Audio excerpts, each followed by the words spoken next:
நதி எப்படிங்க உருவாகுது?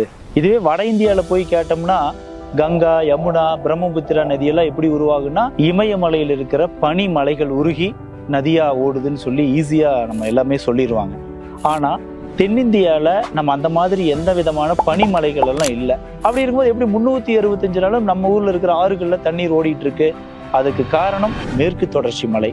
அந்த மலையோட உச்சியில ஒரு ஓங்கி உயர்ந்து வளர்ந்த மரங்கள் இருக்காது. அங்க ஒரு படர்ந்த ஒரு புல்வெளிகள் தான் இருக்கும். நம்ம தென்மேற்கு பருவமழை பெய்யற காலங்கள்லயும் மழை எப்பெல்லாம் மழை பெய்யுதோ ஒரு ஸ்பாஞ்ச் எப்படி தண்ணியை பிடிச்சி வச்சுக்குதோ அந்த மாதிரி அந்த புல்வெளிகள் எல்லாமே அந்த தண்ணியை பிடிச்சி வச்சுக்குதுங்க.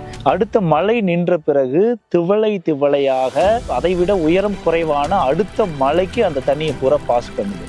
அடுத்த மலை இரண்டாவது கட்டத்துல என்ன இருக்குன்னா அடர்த்தியான மரங்கள் இருக்கும். அந்த மரங்கள்ல இருக்கிற இலைகள் தலைகள் எல்லாமே விழுந்து விழுந்து அந்த இடத்துல நீங்க மண்ணை பார்க்கணும்னா கூட கிட்டத்தட்ட ஒரு 6-7 அடி அந்த இலைகளை எல்லாம் விளக்குனாதான் அந்த மண்ணையே நம்மளால பார்க்க முடியும். இந்த இடத்துல நீர் ஆவியாகிறதுக்கும் வழி இல்லை, இங்க நீர் வழிஞ்சு போறதுக்கும் வழி இல்லை. எல்லா நீருமே அந்த மண்ணுக்குள்ள அப்படியே ஸ்டோரேஜ் ஆகிக்குது.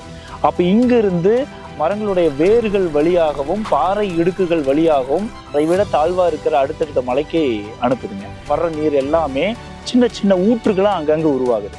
பல நீர் ஊற்றுகள் நீர் ஓடையா மாறுது. பல நீர் ஓடைகள் ஒரு அருவியா மாறுது. பல அருவிகள் பல சிற்றாறுகளா மாறுது. அப்படி பல சிற்றாறுகள் ஒன்னா சேர்ந்துதான் காவிரி ஆறும், தாமிரபரணி, அமராவதி, கோதாவரி இந்த நதிகள் எல்லாமே இப்படித்தாங்க உருவாகுது.